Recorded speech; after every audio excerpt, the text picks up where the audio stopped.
Welcome back, Ginger fans. So continuing with the Wallflowers track by track analysis, we're up to track 5 now, which is Copycat. So without further ado, after 3, 2, 1, go.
Whoa. Yeah, that was intense, that one, man. You know, I don't really try to rate songs as this is my favorite one, this is whatever, but I don't know. I've enjoyed all of these. Literally, I have never heard a Ginger song so far that I've been like, it sounds like they're phoning it in. Ever. And I know I have so much still to go back in their older stuff. There's still so much I need to listen to. But that's really rare to find a band where that so far everything you listen to is just like, yeah, full on. It's not just filler. What's that phrase? All killer, no filler. I mean, this is one of these bands. I wonder when they come to writing the songs. I know with some bands, whenever they're writing for an album, they'll maybe have like 20 or 30 songs, and then they kind of whittle it down to the strongest ones, and then they go with those. Do they have that sort of quality control where it's like, here's song after song after song, right? Well, that one's not quite as strong. Move that aside. So do they have this sort of bank of songs? Or is it just literally every time they go to write a song, it just happens to be amazing? I don't know. I haven't heard a bad one yet. The complexity is going up again in this. It sounds to me so far that that idea I had at the beginning there with each song sort of rising in complexity. Obviously, I had to skip Vortex. So I listened to Vortex, whenever it came out. So what I will do now, obviously it's not going to happen on camera for you guys, but whenever I finish doing these sort of track by track breakdowns of songs, for my own pleasure, I'll go and listen to the entire album in one sitting from the start right to the end, because I'm kind of curious to see where those 3 singles fit in the song order. There's always an art to setting, it's a bit like a movie, writing for an album. And this sounds like an album, which I love. That sort of died for a long time, really. Albums, it was just, the album went out, but it's all about, there's maybe 2 or 3 songs that are really good on the album, and then the rest are like, nah, they're all right. I love albums, I just like to be able to press play and go right through the album instead of being, oh, well, track 4 or whatever it maybe is. It's just rubbish. All killer, no filler. So we'll go back and break some of that down.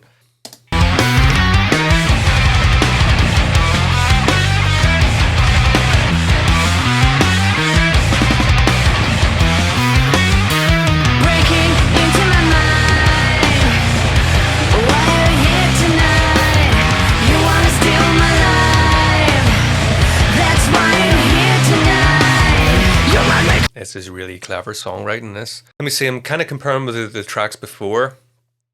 I feel maybe something a little different with this track, at least at this point, is my ears are being pulled to different instruments, including Tatiana. I think of Tatiana as an instrument primarily because I don't really go into lyrics until several times after listening to an album. So to me, the voice is another instrument at this stage in my listening. So what I'm talking about is the interplay. I'm finding at this point in this song that my ears kind of going vocals, guitar, there's bass, drum fill. I feel that all of those 4 elements are kind of constantly engaging, but not all at the exact same time. To be able to pull your ear to this, to that, to this, to that, within such a short space of time, within a phrase. Let me see if I run that back again and sort of point out what I was talking about.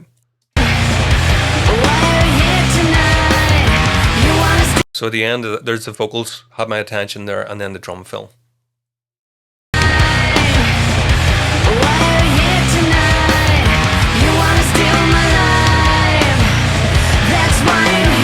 Bass. So do you hear the bass going up there in the higher notes? That got my attention in that part of the phrase. Drums, bass, guitar, all within, what's that, 10 seconds of music or something like that? I could be wrong, but perhaps most people there would be mainly tuning in to feeling the rhythm and listening to the vocals. And then maybe on more repeated listens, they may be starting to go into that.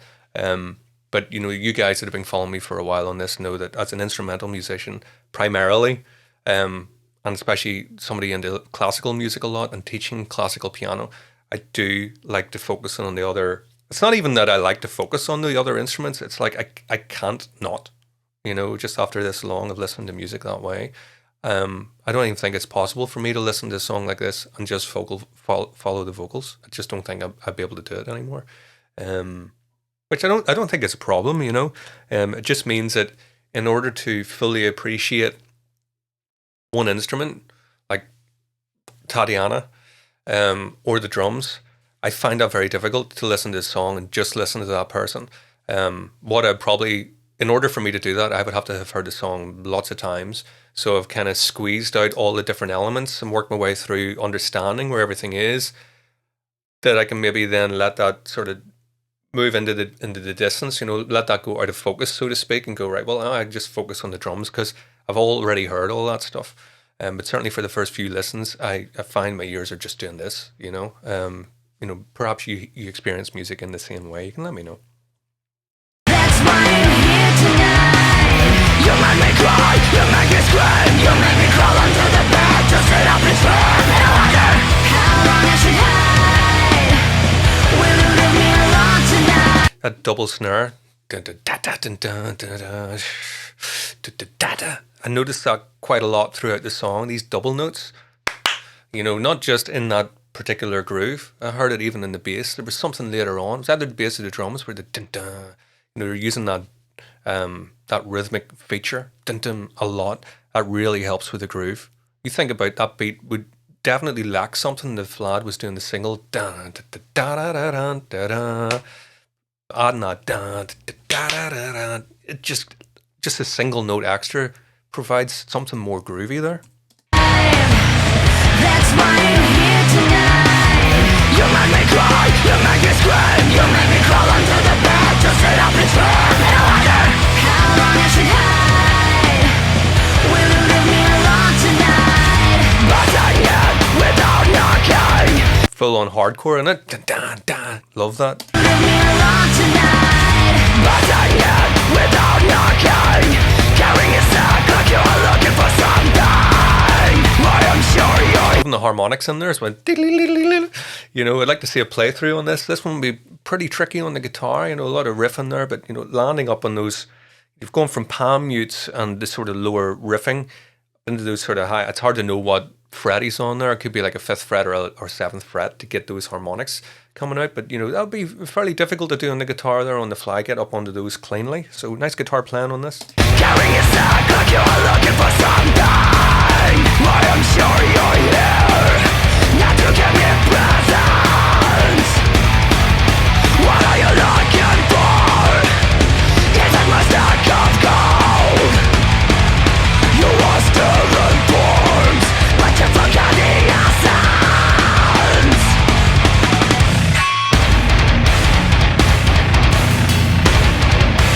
Copycat.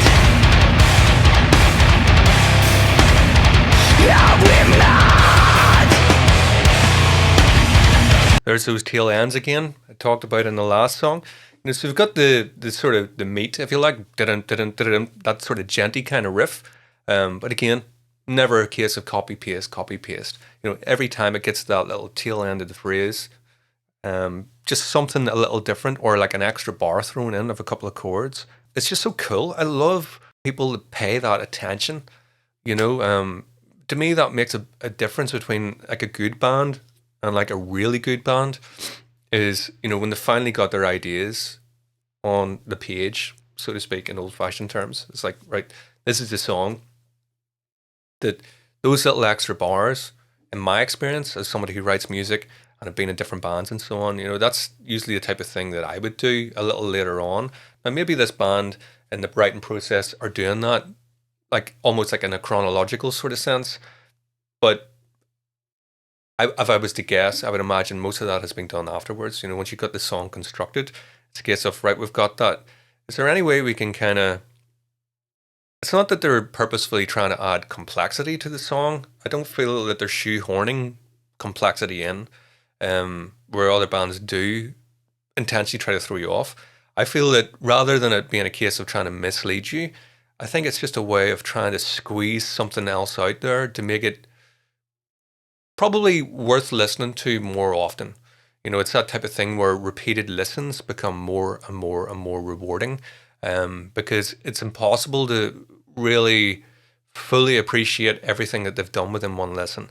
If they hadn't introduced those little, if it had been just a copy paste effort, where at the end of every phrase you do a harmonic, it's not going to be as interesting to listen to the second time. So the second time you're going to pick out things like, oh, I missed that the first, and then the third, So they're, even though it's not full on jazz and like massively complex music, I like that they take that effort to add that extra little sort of maybe I call it creativity. instead of complexity. It does border into being complex because of the nature of it. You know, it's complex music, but I think it's more. I think it makes more sense to call it creativity, though. Like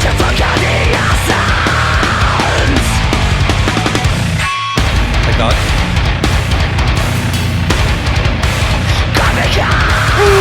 Like that's where it could come in. The bing, because that's the phrase background again. I'm going bing, but you know what I mean, the harmonic thing. But he went da da da, just doing something different that time.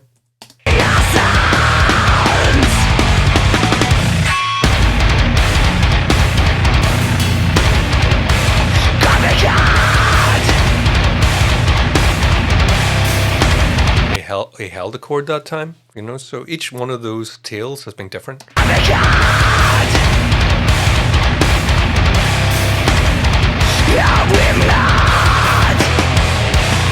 again. Da da da da da da. You know, so every single one of those, there's the four entire phrase. If there's, you know, four in it, every single end was different. You know, I love that as a listener because it's kind of like when you hear the first one, you're like, okay, I'm waiting on that the second time. No, he didn't do that the second time. Oh, he'll do it on the third one. No, he didn't do it on the third one. He'll definitely do it on the fourth one. No, he didn't. Love that.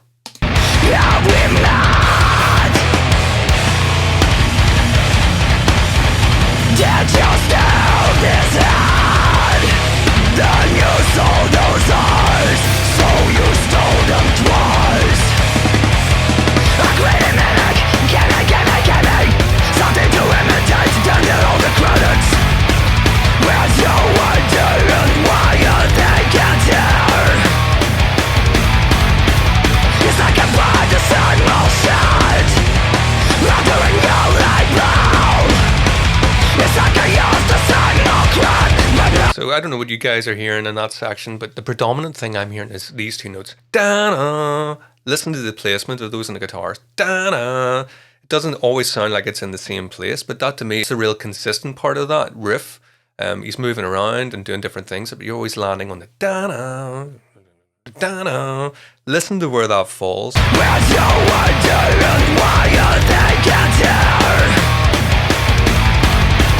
It's like a blind to send bullshit. I'm doing all right now. It's like I used to send no crap, but now it's all rebranded. Breaking into my mind. Why are you here tonight? You wanna steal my life. That's why you are here tonight. You make me cry, you make me scream, you make me crawl onto the bed to stay up and try. And I wonder how long I should hide. Will you leave me alone tonight? Yeah, that's the vocals are the star of the show in that section. Those hooks, those melodic choices that Tatiana has put over that, it just suits it so well. You know, it's clear she has such a knack for finding melody over this music. You know, she manages to find little moments within this sort of complex construct of the instrumentation to give you like little earworms, you know, little catchy bits, you know. She has a real knack for it. Breaking into my mind. Why are you here tonight? You wanna steal my life. That's why you are here tonight. You make me cry, you make me scream, you make me crawl onto the bed to stay up and try. And I wonder how long I should hide. Will you leave me alone tonight?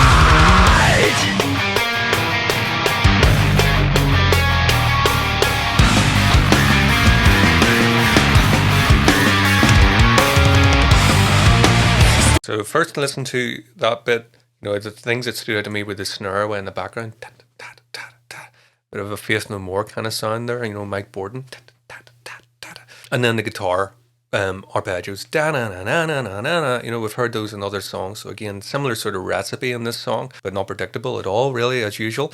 The only thing predictable about this is that it's unpredictable.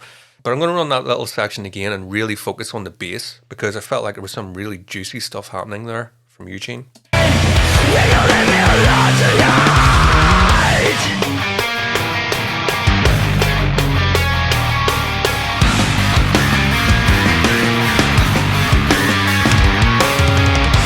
Cool riffs, down, Bow, ba-da, ba-dum. Down, ba, ba-dum. That's class bass playing.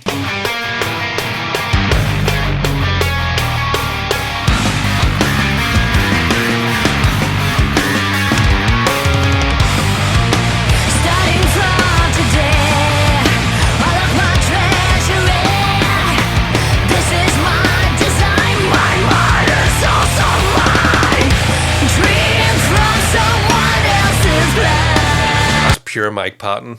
That in it. That, listen to that vocal phrase. That's pure Mike Patton. This is my design, my mind is also mine.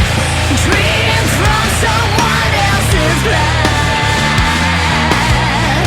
I know the instrumentation is heavier, like, but that's something like off an old Faith No More album, like way back to like The Real Thing or something. Design, my mind is also mine. Dream from someone else's glass. No, no, it's not a crime. But when you kill authenticity, the artist vandalized. The artist vandalized. Amazing vocals in that there, you know, loving all of those glides. Similar sort of glidey stuff happening on the guitar with those da-na-na, da-na-na, da-na-na, you know, those sort of notes right beside each other. Da-na, little slidey stuff, you know, it's slippery, lovely. Bands as well. Down, down. Really bluesy, like, you know, despite it doesn't. It's got a bluesy sort of feel to it. Something the way it's delivered. It's got really bluesy, jazzy kind of vibe. When you kill authenticity, the artist vandalized. The artist vandalized.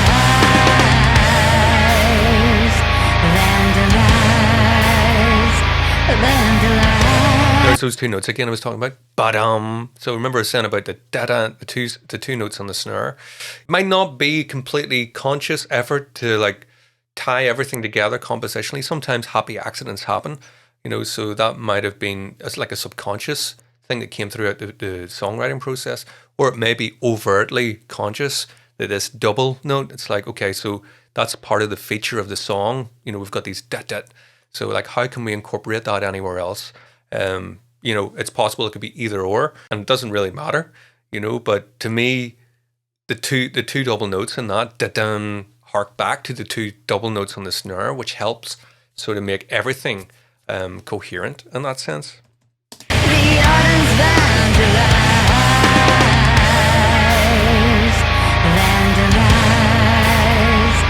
vandalized.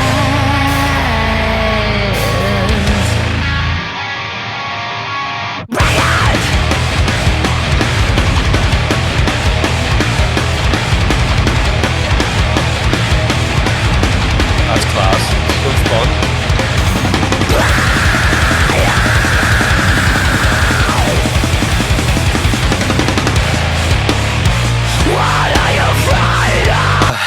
There's that polyrhythm thing again. Talked about that being used in different places within this album. It's back in there again. It down, bam, bam, bam, bam, bam. Yeah.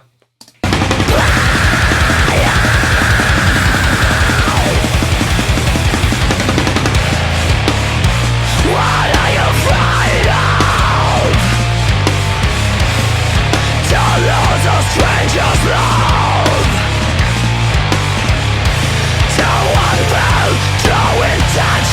Loving the bass note choices there to hear. It sounds like he's in this repeated riff. He's going down into the lower notes there. Way low.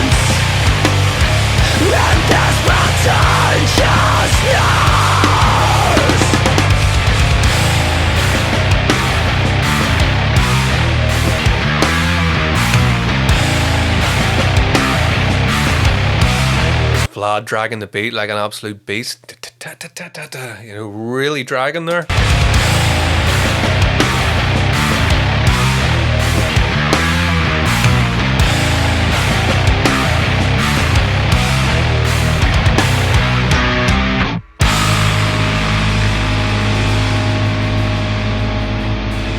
unusual ending there, isn't it?